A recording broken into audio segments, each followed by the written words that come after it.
নমস্কার বন্ধুরা, আমি কাকলি। আপনারা নিশ্চয়ই সবাই খুব ভালো আছেন।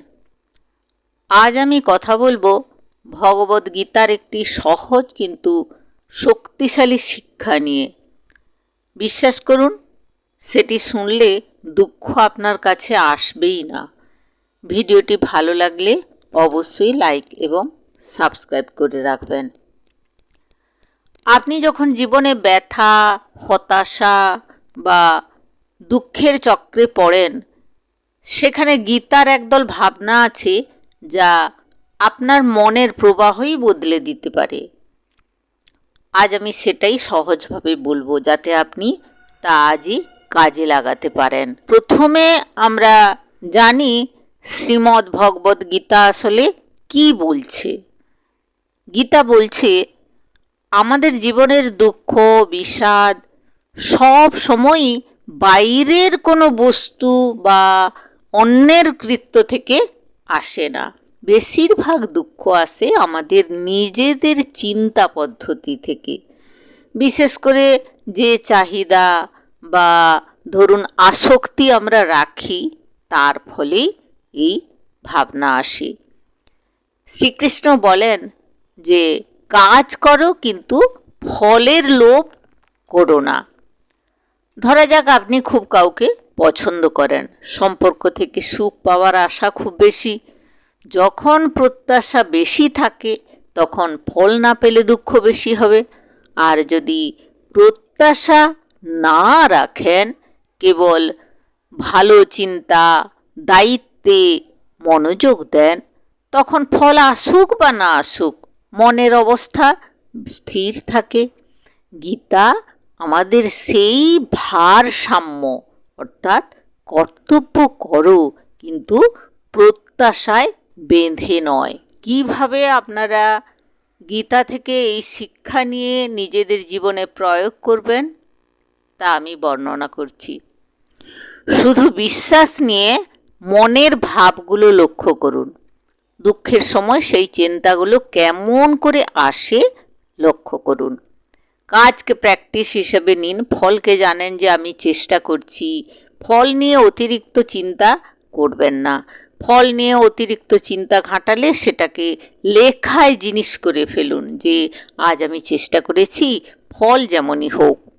এই যে ছোট ছোট প্রত্যাশাগুলো, এইগুলো চিহ্নিত করুন। কাজ থেকে কি প্রত্যাশা রাখি, সেগুলোকে লিখে ফেলুন। দেখতে পাবেন বেশিরভাগই অপ্রয়োজনীয়।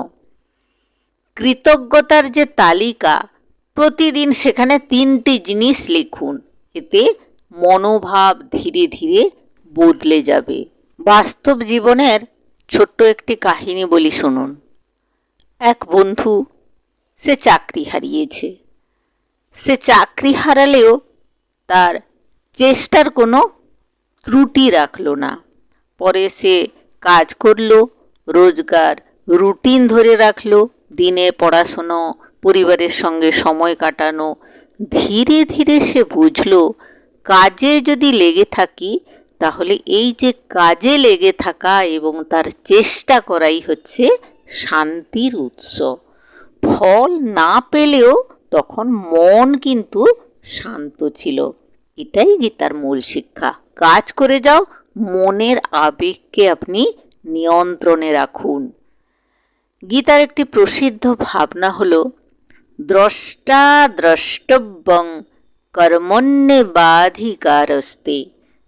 আপনি কেবল কাজ করার অধিকারী, ফলের অধিকারী নন।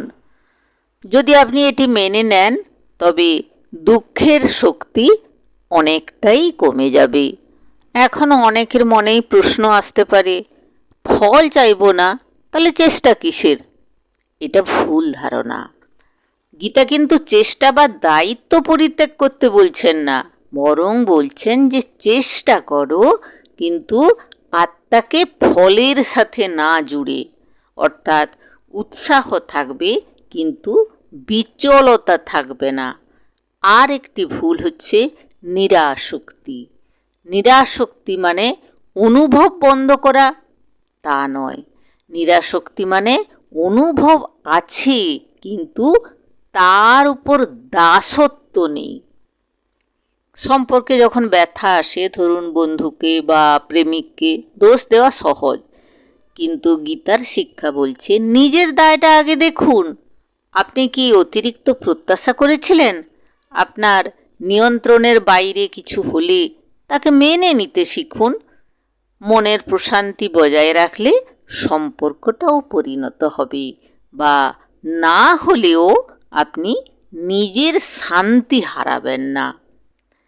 গীতার এই যে বোধ, এই বোধটি দৈনন্দিন জীবনে প্রয়োগ করলে দুঃখ কাছে আসতে সাহস পাবে না, কারণ আপনার ভেতরের কেন্দ্র শান্ত থাকবে।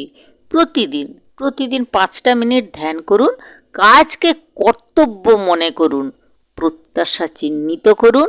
এইগুলোকে রুটিন করলে ফল দেখবেন আপনি হাতে হাতে পেয়ে যাচ্ছেন।